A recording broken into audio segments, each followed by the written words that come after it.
Hello student, this is Pawan Vashishtha for you. तो आज हम फिर से हाजिर हैं आपके सामने लेकर के अपना टॉपिक इलेक्ट्रिसिटी में हम आपको करा चुके थे कंडक्टर, और कंडक्टर का हमारा टॉपिक चल रहा था लास्ट टाइम पे। कंडक्टर में हमने बात की थी कि हमारे पास जो कंडक्टर हैं वो दो तरह के होते हैं। एक हमारा गुड कंडक्टर है, दूसरा हमारा बैड कंडक्टर है। ठीक है, बैड कंडक्टर और गुड कंडक्टर की हमने स्टडी कर ली थी। बैड कंडक्टर, गुड कंडक्टर हम बोल रहे थे जहाँ इजीली इलेक्ट्रिसिटी पास हो जाती है। जिन कंडक्टर में से उन कंडक्टर्स को हम गुड कंडक्टर बोलेंगे। इसका एग्जांपल हो सकता है आपका सिल्वर, इसके बाद है कॉपर, एल्यूमिनियम और ईटीसी। आप ले लीजिए कि बेस्ट कंडक्टर आपका सिल्वर होता है। इसके अंदर से इलेक्ट्रिसिटी बहुत आसानी से पास हो जाती है, इजीली पास हो जाती है, तो ये बेस्ट कंडक्टर है। जबकि इसके बाद नेक्स्ट जो है, जो सेकंड बेस्ट है हमारा, वो कॉपर, और finally followed by the aluminium. Okay, हम बात करते हैं जब बैड कंडक्टर की। तो बैड कंडक्टर मान के चलिए आप, हमारे जो होते हैं वो होते हैं जिनमें इलेक्ट्रिसिटी आसानी से पास नहीं होती। ठीक है, जो बैड कंडक्टर है जिनमें इलेक्ट्रिसिटी आसानी से पास नहीं होगी, उसे एग्जाम्पल को अगर हम यहाँ डिस्कस करें तो वो आपका आयरन है, पहला एग्जाम्पल है। और भी कई सारे हैं, बट फाइनली हमें यहाँ सिर्फ एक कंसेप्ट क्लियर करना है कि आसानी से पास हो रही है इलेक्ट्रिसिटी तो गुड कंडक्टर, आसानी से पास नहीं हो रही है तो बैड कंडक्टर। ओके, यानी कि अब इसका मतलब ये हुआ कि अब जितने भी हम यहाँ इलेक्ट्रिसिटी के अंदर कंडक्टर्स पढ़ेंगे वो इन तीनों में से ही किसी के बने होंगे, या तो सिल्वर के बने होंगे, या तो कॉपर के, या तो एल्यूमिनियम के। और इनमें से भी कॉपर और एल्यूमिनियम सबसे ज़्यादा यूज होने वाले एलिमेंट्स हैं जिनमें इलेक्ट्रिसिटी जो है बहुत अच्छे से पास हो जाती है, और ये बहुत ज़्यादा कॉस्टली भी नहीं है, क्योंकि silver being a very valuable metal because it is also use in the jewellery, right. तो उस वजह से ये बहुत ज़्यादा महंगी है in comparison of both these. That's why ये केवल आप अगर यूज करते हैं तो केवल वहाँ यूज करते हैं जहाँ ये यूज नहीं हो पाएंगी। और ऐसा केस केवल सोलर सिस्टम होता है। जो सोलर पैनल होता है उसमें एक सेल को, सोलर सेल को दूसरी सोलर सेल से कनेक्ट करने के लिए हम जो यूज करते हैं वो सिल्वर जो वो होती है वायर, वो यूज करते हैं, क्योंकि वहाँ जो ना उनकी कैपेसिटी जो है, कैपेबिलिटी बहुत कम है ना, इस वजह से। तो ये था आपका कंडक्टर के बारे में। इसके बाद हम बात करेंगे इंसुलेटर की। तो इंसुलेटर आप समझते होंगे, नाम से क्लियर है, इंसुलेट कर देना यानी रोक देना। तो इलेक्ट्रिसिटी जिसमें से पास नहीं हो पाएगी वो होते हैं आपके insulators. For example rubber, paper, would, जो ड्राई वुड है वो, एटसेट्रा। वैसे वाटर की मैं बात करूँ तो वाटर, अगर आप प्योर वाटर लेते हो, यानी कि उसमें सिर्फ वाटर के ही मॉलिक्यूल है, कोई दूसरा नहीं है, कुछ भी चीज़ सॉल्ट वगैरह डिजोल्व नहीं है, प्योर वाटर है, तो pure water is a bad conductor of electricity, क्योंकि उसके अंदर भी इलेक्ट्रॉन्स इजीली पास नहीं हो पाते, यानी कि वहाँ भी चार्जेस इस तरह से नहीं है कि आसानी से पास हो जाए, राइट। इसके बाद नेक्स्ट टॉपिक आपका आ जाता है यहाँ से इलेक्ट्रिक करंट। तो इलेक्ट्रिक करंट, यहाँ से आपका चैप्टर जो है स्पीड अप होगा अच्छे से। इलेक्ट्रिक करंट की हम बात कर रहे हैं। इलेक्ट्रिक करंट को हम आई से डिनोट करते हैं। आई यानी कि इलेक्ट्रिक करंट, अगर इसे आप डिफाइन करें तो it is the rate of flow of electric charge. Electric charge, जो इलेक्ट्रिक चार्ज है उसके फ्लो होने का रेट।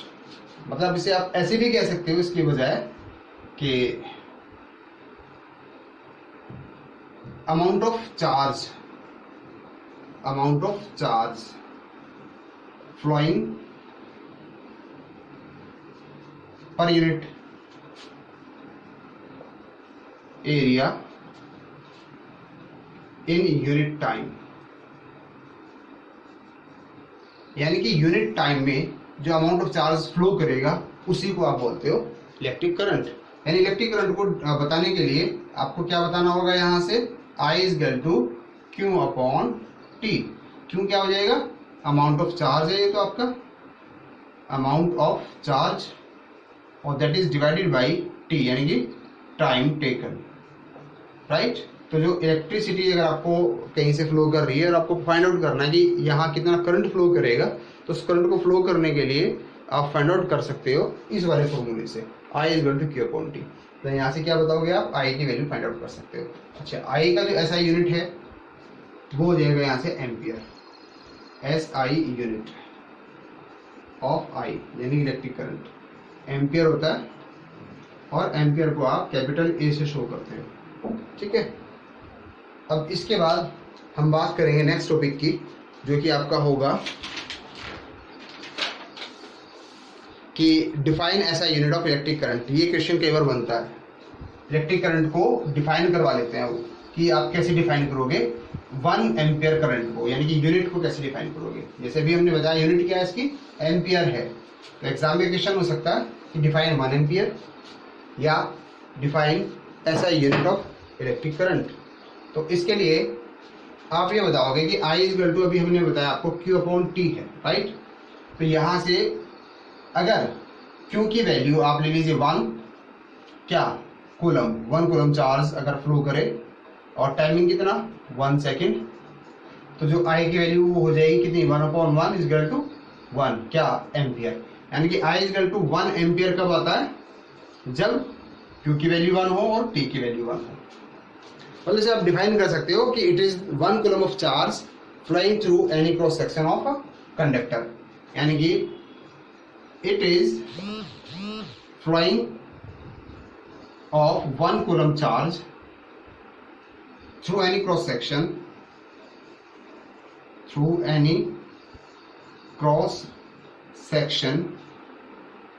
in 1 second. यानी कि 1 सेकेंड में किसी भी क्रॉस सेक्शन में से 1 सेकेंड में जब 1 कूलम चार्ज फ्लो करता है, तब आप उसे कहते हो कि ये इलेक्ट्रिक करंट जो है 1 एम्पियर है, ठीक है। तो ये था आपका 1 एम्पियर इलेक्ट्रिक करंट। अब यहाँ से एक कंडीशन आती है, कोज ऑफ इलेक्ट्रिक करंट। तो इलेक्ट्रिक करंट की कोज क्या हो सकती है ना, कोज यानी कि कैसे इलेक्ट्रिक करंट फ्लो करता है, बात ये आती है। तो इसके लिए आपको थोड़ा सा डिटेल बतानी पड़ेगी मुझे। आप ये मान के चलिए कि कोई आपके पास एक वायर है, इसका ये मैंने ना एक मान के चल सकते हो आप कि एक सेक्शन ले लिया उसका और आपको मैग्नीफाई करके दिखा रहे हैं। तो इसमें यहाँ ये बहुत सारे एटम्स होंगे, मैं आपको केवल ये थोड़े से एटम्स लेके चल रहा हूँ यहाँ इस तरह से, ठीक है। अब क्या होता है कि eight room temperature, ordinary room temperature में कोई भी मेटल है, XYZ कोई भी मेटल है, और मेटल तो इलेक्ट्रिकल कंडक्टर होता है। तो अब इसके अंदर जो एटम्स हैं और एटम के अंदर है इलेक्ट्रॉन्स, तो at room temperature few electrons are comes out from the atom. Atom के अंदर से कुछ, अंदर से कहां से, जो सबसे बाहर वाली शेल होती है एटम के अंदर, जो सबसे बाहर वाली शेल होती है, यानी कि उसको हम बोलते हैं वैलेंस सेल। तो वैलेंस सेल में से कुछ इलेक्ट्रॉन्स रिलीज हो जाते हैं, सभी एटम में से नहीं होते, कुछ में से हो जाते हैं। वे कहाँ आएंगे, आ जाते हैं बाहर, मेटल के अंदर ही रहेंगे। जो स्पेस है ये आपको होता है इंटरमोलिकुलर स्पेस जो होता है, इंटर एटॉमिक स्पेस कहेंगे आप इस वाले केस में, क्योंकि एटम है यहाँ मौजूद। तो यहाँ इन्हीं स्पेस में ये बीच में रहेंगे इलेक्ट्रॉन्स। इन इलेक्ट्रॉन को हम कहते हैं फ्री इलेक्ट्रॉन्स। तो ये इलेक्ट्रॉन्स क्या कहलाएंगे, फ्री इलेक्ट्रॉन्स, ठीक है। जो फ्री इलेक्ट्रॉन्स होते हैं आपके, ये इस एटम के ऊपर तो चार्ज आ जाएगा, एटम पे चार्ज आ जाएगा प्लस का, और जो इलेक्ट्रॉन है उस पर नेगेटिव आ जाएगा। तो जहां जहां से एटम से रिलीज हुए हैं वहां वहां चार्ज आएगा पॉजिटिव, और इलेक्ट्रॉन के ऊपर नेगेटिव चार्ज। लेकिन अगर आप चेक करें कि एज अ होल जो पूरा का पूरा चार्ज है इस पूरे मेटल के स्ट्रिप पे या पूरी मेटल की एक वायर के ऊपर, वो 0 है। क्यों, क्योंकि पॉजिटिव चार्ज जितना था उतना ही नेगेटिव चार्ज मौजूद है, वहीं के वहीं सब का सब। इसलिए अब जब भी कभी इसको आप एक बैटरी से कनेक्ट करोगे, ठीक है, एक बैटरी से कनेक्ट करोगे, तो उस बैटरी से कनेक्ट करने के बाद एक पोटेंशियल डिफरेंस क्रिएट होगा, जो कि मैं आगे समझाऊंगा अभी पोटेंशियल डिफरेंस क्या होगा। उससे क्या होगा कि यहाँ नेगेटिव जो चार्ज है बैटरी का, जो पोल है, वो यहाँ से इलेक्ट्रॉन को रिपेल करेगा। तो इलेक्ट्रॉन को जैसे यहाँ से रिपेल करेगा तो एक इलेक्ट्रॉन पॉजिटिव की तरफ अट्रैक्ट होगा इस साइड में, तो एक इलेक्ट्रॉन बाहर आ जाएगा वायर के अंदर। यहाँ से एक इलेक्ट्रॉन बाहर निकला तो इसमें तुरंत चार्ज आएगा, लेकिन इस चार्ज को कंपनसेट करने के लिए एक इलेक्ट्रॉन यहाँ से तुरंत अंदर आ जाएगा। तो यानी कि इसके अंदर अभी भी एज इट इज उतने ही इलेक्ट्रॉन इतने पहले थे, बट इलेक्ट्रॉन का स्टार्ट हो गया फ्लो होना, क्योंकि यहाँ से इलेक्ट्रॉन यहाँ नहीं रुकेगा, पॉजिटिव चार्ज है तो यहाँ से ये पॉजिटिव चार्ज की तरफ चलेगा और बैटरी के अंदर आ जाएगा, और बैटरी के अंदर जैसे ही आएगा वो चार्ज आते ही तुरंत एक इलेक्ट्रॉन यहाँ से निकलेगा और वो सीधा यहाँ, तो ये एक फ्लो स्टार्ट हो जाएगा किसका, इलेक्ट्रिक करंट का, क्योंकि इलेक्ट्रिक करंट क्या था, flow of electric charge in unit time. Unit time में जो इलेक्ट्रिक चार्ज फ्लो हो रहा है उसी को हम बोल रहे हैं इलेक्ट्रिक करंट। तो इलेक्ट्रिक करंट का कोज क्या है, फ्री इलेक्ट्रॉन्स है कोज, राइट, यानी कि जो फ्री इलेक्ट्रॉन्स हैं ये मूव करते हैं थ्रू द कंडक्टर और तब इलेक्ट्रिक करंट कोज होता है। आपको शायद क्लियर हो गया होगा, आई थिंक सो। अब इसके बाद नेक्स्ट टॉपिक हमारा आता है यहाँ से डायरेक्शन ऑफ इलेक्ट्रिक करंट। तो इलेक्ट्रिक करंट की डायरेक्शन क्या होगी, चलो इसी में मैं समझाता हूँ आपको। इलेक्ट्रिक करंट की डायरेक्शन ना, जब हम बात करते हैं direction of electric current I, तो इसके लिए नॉर्मली एक वर्ड आपको यूज करना पड़ेगा, कन्वेंशनल। कन्वेंशन आप जानते होंगे, है ना, कन्वेंशन यानी कि किसी को सहमत करना। तो यहाँ भी वही है, सभी के सभी जितने भी साइंटिस्ट लोग हैं उन्होंने कन्वेंशनली ये माना है कि जो इलेक्ट्रिक करंट का फ्लो है वो बैटरी के पॉजिटिव पोल से और बैटरी के नेगेटिव पोल की तरफ होता है, यानी कि जो करंट फ्लो करता है वो हमेशा पॉजिटिव टू नेगेटिव फ्लो करता है, पॉजिटिव से नेगेटिव की तरफ कन्वेंशनली। और इसको ऐसे भी डिफाइन करेंगे आप कि ऑन द कंट्रेरी आप ये कह सकते हो कि the direction of the electric current is opposite to the flow of electrons. ये क्या है, इलेक्ट्रॉन का फ्लो हो रहा है, जो इलेक्ट्रॉन का फ्लो हो रहा है वो हो रहा है, देखिए अपोजिट हो रहा है, इलेक्ट्रॉन का फ्लो नेगेटिव से हो रहा है और किधर की ओर हो रहा है, पॉजिटिव की तरफ। इलेक्ट्रॉन यहाँ से ना, ये इलेक्ट्रॉन निकल करके इधर पहुंचा था ना। अब मैं ये पहले वाली बात छोड़ता हूँ, दूसरी वाली बात पे आता हूँ। इलेक्ट्रॉन यहाँ से चल के यहाँ आया है अंदर, और यहाँ से तुरंत एक इलेक्ट्रॉन यहाँ से बाहर निकला है और वो आया है इधर की तरफ, राइट। तो इलेक्ट्रॉन का जो फ्लो हो गया वो नेगेटिव से पॉजिटिव हो गया, नेगेटिव से पॉजिटिव हो गया फ्लो किसका, इलेक्ट्रॉन का। तो इलेक्ट्रॉन का जो फ्लो है, ध्यान दीजिए, फ्लो ऑफ इलेक्ट्रॉन वो कैसा है, नेगेटिव से पॉजिटिव। लेकिन इलेक्ट्रिसिटी का जो कन्वेंशनल हमने डायरेक्शन मान ली है वो पॉजिटिव से नेगेटिव की तरफ है, तो अपोजिट है। तो इसलिए आप अगर इस सेंस में आप कहना चाहें, फ्लो ऑफ इलेक्ट्रॉन के बेस पे कहना चाहें, तो आपको कहना होगा कि direction of electric current is opposite to the flow of electrons in the circuit. ये सर्किट होता है हमारा। सर्किट क्या है इसके ऊपर मैं आऊंगा।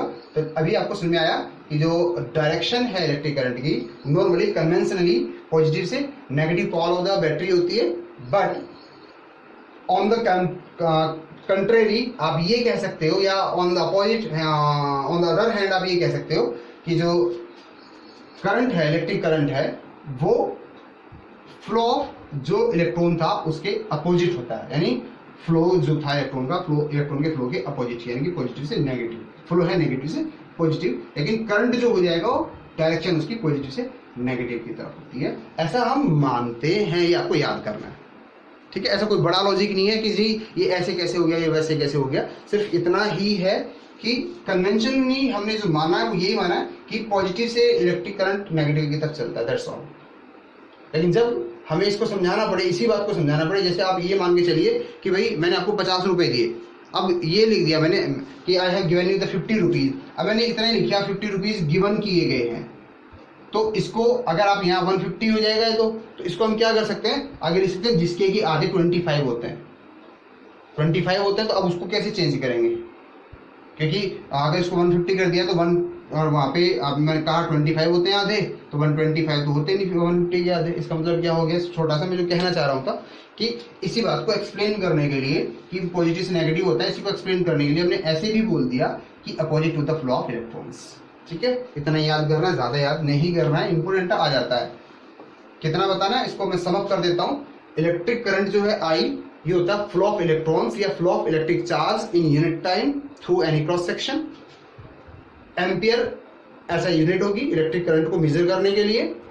डायरेक्शन ऑफ इलेक्ट्रिक करंट वो हमेशा ही पॉजिटिव से नेगेटिव की तरफ होती है कन्वेंशनली, या ये कह सकते हैं कि opposite to the flow of electrons होती है, ठीक है। और एक कोज मैंने बताया, तो कोज इसका फ्री इलेक्ट्रॉन्स का मौजूद होना। अगर फ्री इलेक्ट्रॉन्स नहीं होंगे मेटल के अंदर तो मेटल कंडक्टर नहीं होगी, इलेक्ट्रिसिटी वहां से फ्लो नहीं करेगी। ठीक है, इसके बाद नेक्स्ट टॉपिक आपका आएगा इलेक्ट्रिक फील्ड हमारा, कि इलेक्ट्रिक फील्ड क्या होता है। देखिए आगे जो चीजें हम स्टडी करेंगे उसमें एक वर्ड ये यूज होगा हमारा इलेक्ट्रिक फील्ड। तो सबसे पहले हम इलेक्ट्रिक फील्ड को ही डिस्कस करते हैं, है ना, कि इलेक्ट्रिक फील्ड क्या होता है।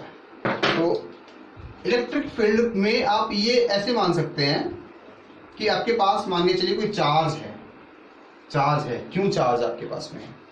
अब इसके चारों तरफ का एक space, the space around a charge particle in which it feel और एक्सर्ट अ फोर्स, जिसमें ये कोई फोर्स या तो फील करे, यानी इसके ऊपर या तो कोई फोर्स लगे या ये किसी के ऊपर कोई फोर्स लगाए जब कोई दूसरा चार्ज पार्टिकल इसके पास आना चाहे। तो जिस फील्ड की मैं बात कर रहा हूं, ये फील्ड जिस फील्ड के अंदर कोई चार्ज पार्टिकल अपने ऊपर फील करता है फोर्स या किसी दूसरे के ऊपर फोर्स को एक्सर्ट कर रहा होता है उस फील्ड के अंदर आने के बाद, यानी कि कोई पार्टिकल मान के चलिए ये तो हमारे पास एक है ही चार्ज पार्टिकल है, कोई दूसरा पार्टिकल चार्ज पार्टिकल या दूसरा भी वो आ जाता है इस फील्ड के अंदर। फील्ड के बाहर है तो नहीं लगेगा, कोई चार्ज नहीं है, नहीं, लेकिन जैसे ही इस फील्ड के अंदर आएगा तो या तो इस पे चार्ज, ये वाला चार्ज लगने लगेगा, मतलब ये फोर्स लगने लगेगी, इसके ऊपर फोर्स लगेगी या फिर ये वाला जो है फोर्स इसके ऊपर लगाने लगेगा।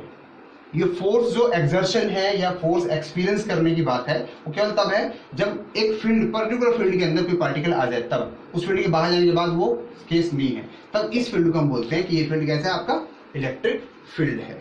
आपको क्लियर हो गया होगा, आई थिंक सो। इसके बाद नेक्स्ट आपकी बात आती है इलेक्ट्रिक पोटेंशियल। इलेक्ट्रिक पोटेंशियल क्या चीज है, वहां हम इस इलेक्ट्रिक फील्ड की बात करेंगे इलेक्ट्रिक पोटेंशियल में। ठीक है, तो टॉपिक आपका हो गया इलेक्ट्रिक पोटेंशियल। इलेक्ट्रिक पोटेंशियल, आप पोटेंशियल तो वैसे आपने समझा होगा, जो अलग अलग बुक्स में भी पढ़ा है या अब से पहले सुना है कि पोटेंशियल होता है आपका, हम कहते हैं कि आप के अंदर बहुत पोटेंशियल है, आप बहुत काम कर सकते हो, यानी क्षमता काम करने की एक तरीके से। और कार्य करने की क्षमता को आप कैसे डिफाइन करते हैं कि कितने समय में कितना वर्क किया। ऐसे ही जब कोई चार्ज पार्टिकल वर्क करता है तो उसके लिए हम टर्म यूज करते हैं इलेक्ट्रिक पोटेंशियल। ठीक है, तो इलेक्ट्रिक पोटेंशियल के लिए आपको ये कहना होगा कि आपके पास कोई चार्ज पार्टिकल है, कहाँ है, इनफाइनाइट पे चार्ज पार्टिकल है, ये चार्ज पार्टिकल, ठीक है, और ये चार्ज पार्टिकल के ऊपर चार्ज है क्यू कूलम, ठीक है, तो और पॉजिटिव चार्ज है, तो एक यूनिट पॉजिटिव चार्ज, यूनिट की बात हम कर रहे हैं तो फिर क्यू की वैल्यू 1 ले लेंगे। Unit positive charge from infinite से, और ये मान के चलिए आपके पास में ये एक फील्ड में बना देता हूं ऐसे करके, ये फील्ड जिसमें मैंने एरो लगा दिए हैं, तो ये एक इलेक्ट्रिक फील्ड है जो शो हम कर रहे हैं, पैरेलल इलेक्ट्रिक फील्ड है, यूनिफॉर्म है, बल्कि इसकी बजाय ज्यादा बेटर, इसको आप इसकी बजाय ऐसे ना क्रॉस से शो कर सकते हो, ऐसे, ये ज्यादा बेटर है, इक्वल डिस्टेंस पे एक दूसरे से आप शो कर सकते हो, तो यूनिफॉर्म इलेक्ट्रिक फील्ड हो जाएगा। ये कैसा, यूनिफॉर्म इलेक्ट्रिक फील्ड, ठीक है। अब यूनिफॉर्म इलेक्ट्रिक फील्ड में यूनिट पॉजिटिव चार्ज को इनफाइनाइट से किसी पॉइंट, सपोज ए कह लीजिए आप, किसी पॉइंट तक लाने में जो वर्क डन होता है उसी वर्क डन को हम क्या कहते हैं, इलेक्ट्रिक पोटेंशियल।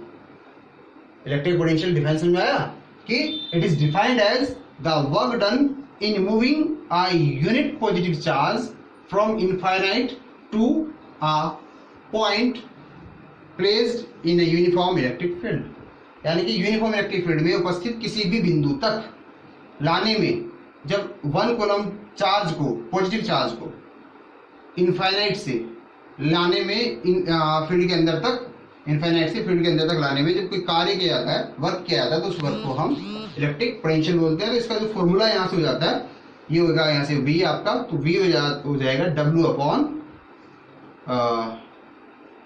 क्यों, W अपॉन क्यों, W अपॉन क्यों, ये फॉर्मूला है किसका, इलेक्ट्रिक फील्ड का, सॉरी इलेक्ट्रिक पोटेंशियल का। तो इलेक्ट्रिक पोटेंशियल फाइंड आउट कर रही है, यानी इसने अगर 1 कूलम चार्ज को लेके आए हम और 10 जूल वर्क किया, तो इसने 10 अपॉन 1 इक्वल टू 10 आ गया, तो 10 वर्क करने की वजह से इसकी पोटेंशियल, इस पॉइंट की पोटेंशियल जो जाएगी इलेक्ट्रिक पोटेंशियल वो हो जाएगी कितनी 10। लेकिन अब 10 क्या अमाउंट है, यूनिट बतानी पड़ेगी। तो जो इसकी SI यूनिट होती है इलेक्ट्रिक पोटेंशियल की वो होती है वोल्ट।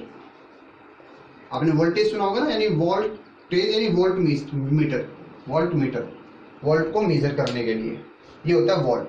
तो अगर हमने बात की अभी कि कोई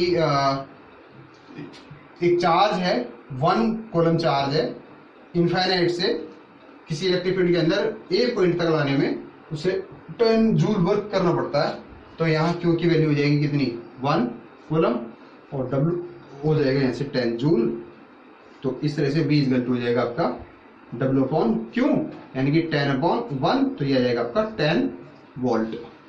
वोल्ट को भी आप V से शो कर सकते हो, क्लियर है। तो 10 वोल्ट हो जाएगा यहाँ से आपका इलेक्ट्रिक पोटेंशियल इस पॉइंट पर। अगर इस पॉइंट से आगे या पीछे हम करते हैं कहीं तो वो चेंज हो जाएगा फिर, ठीक है। तब हम उसे बोलेंगे पोटेंशियल डिफरेंस। इसे फिर इलेक्ट्रिक पोटेंशियल नहीं बोलते, तब हम उसे बोलते हैं पोटेंशियल डिफरेंस, पोटेंशियल डिफरेंस, ठीक है। अब पोटेंशियल डिफरेंस को आप डेल्टा V कह सकते हो।